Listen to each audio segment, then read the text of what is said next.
সুরজিৎ, এ দেখো আমাদের সাথে থাকার জন্য কে এসছে। বাবা এসছে। তোমার লজ্জা করে না তোমার নির্লজ্জ বাবাকে এখানে নিয়ে আসতে? আর আপনিও আপনি মেয়ের বাড়িতে চলে এসেছেন নির্লজ্জের মতো। সুরজিৎ, তুমি এটা কিভাবে কথা বলছো? ইনি আমার বাবা হন। তাতে কি হয়েছে? তোমার বাবা, আমার বাবা না। আমার কাছে যেন নির্লজ্জ লোক যে চলে এসেছে আমাদের বাড়িতে। তুমি এটা কিভাবে কথা বলছো আমার বাবার সাথে? এটা আমারও তো বাড়ি, আমার বাবা এখানে আসতেই পারে। না, এটা তোমার বাড়ি না, এটা আমার বাড়ি। আমি যাকে চাইবো তাকে আনবো। বাবন, জামাই কিভাবে আমার সাথে কথা বলছে? জামাই, তুমি আমার সাথে এভাবে কথা বলছো কেন? আমি কি অন্যায় করেছি বলো? আমি কি কোনো ভুল করেছি? ভুল তো আমার হয়েছে। আমি আপনার কোনো নির্লজ্জ লোকদের সঙ্গে সম্পর্ক তৈরি করেছি। আপনাকে ঘাড় ধরে বাড়ি থেকে পেট পেয়ে যেতে ইচ্ছে করছে। বেরোন। ব্যাস, অনেক হয়ে গেছে। আর একটা কথা আমি শুনতে চাই না আমার বাবার সম্পর্কে। বাবন, বাদ দে। জামাই, কি হয়েছে তোমার? তুমি এইভাবে আমার সাথে কেন কথা বলছো? বড্ড নির্লজ্জ লোক তো আপনি। আপনার জায়গায় যদি অন্য কেউ থাকতো, ইয়ে সম্মানের খেয়াল থাকতো, তাহলে এত করে সে চলে যেত। এখনো দাঁড়িয়ে আছেন এখানে? সুরজিৎ, তোমার যদি এতই অসুবিধা থেকে থাকে আমার বাবাকে নিয়ে, তাহলে তুমি ঘরে চলে যাও। আমি আমার বাবার সাথে বসে এখানেই কথা বলবো।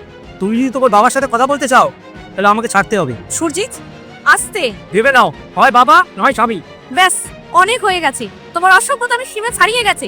তুমি যদি আমার বাবার সাথে ভালো করে কথা বলতে না পারো, বলো না, তুমি তোমার রুমে চলে যাও। এরপরে তোমাকে আমি সাবধান করে দিচ্ছি, তুমি যদি আমার সাথে বা আমার বাবার সাথে এইভাবে কথা বলছো, তাহলে তোমাকে আমি। নাহলে কি? নাহলে কি করবে? কেন চুপ করে আর কি করবে বলো? বাস, অনেক হয়েছে। জামাই, আমি তোমার বাড়ি থেকে এই মুহূর্তে চলে যাচ্ছি, কিন্তু যাবার আগে আমি জানতে চাই যে আমার দোষটা কোথায়, আমি কি করেছি? যদি আপনি জানতেই চান তাহলে বলছি, দোষটা আপনার না, দোষটা আপনার মেয়ের। এ দেখো কাকে নিয়ে এসছি। গ্রাম থেকে আমার ভাই এসছে। নমস্কার বৌদি। কেনই মেনেছো তুমি ওকে? আর তুমি ভাবলে কি করেছো আমাদের সাথে থাকবে? ওর অবস্থাটা দেখেছো? তুমি ওর সাথে এইভাবে কথা বলছো কেন? ও গ্রাম থেকে এসছে, এত দূর থেকে এসছে, আর আমাদের সঙ্গে থাকতে পারবে না কেন? এই গ্রামের ভূতটাকে গ্রামে রেখে আসোনি কেন? এখানে নিয়ে এসছো কেন? আর তাছাড়া ওর অবস্থাটা দেখেছো? ওকে নিয়ে যদি তুমি রাস্তায় বেরাও, লোকজন তোমাকে দেখে থুতু পড়বে। বৌদিমণি, আমার কি কোনো ভুল হয়ে গেছে? আর তাছাড়া আমি কয়দিনের জন্য এসছি, 4-5 দিন পরে এখান থেকে চলে যাব। হ্যাঁ, 4-5 দিনের জন্য যখন এসেছো, তাহলে বাইরে হোটেল বুক করে নাও। এখানে কেন এসেছো? আর তাছাড়া আমি এমনিও পছন্দ করি না যে আমার এই বাড়িতে আমার হাজবেন্ডের আমি ছাড়া অন্য কেউ থাকো। আর রইল কথা ভুলে, তুমি নিজেই তো একটা বড় ভুল। বিপাশা, এবার কিন্তু কোন বাড়াবাড়ি করে ফেলছো। আর তোমার যদি এতই অপছন্দ আমার ভাইকে, তুমি ঘরে চলে যাও। আমি আমার ভাইয়ের ব্যাপারটা দেখে দিচ্ছি।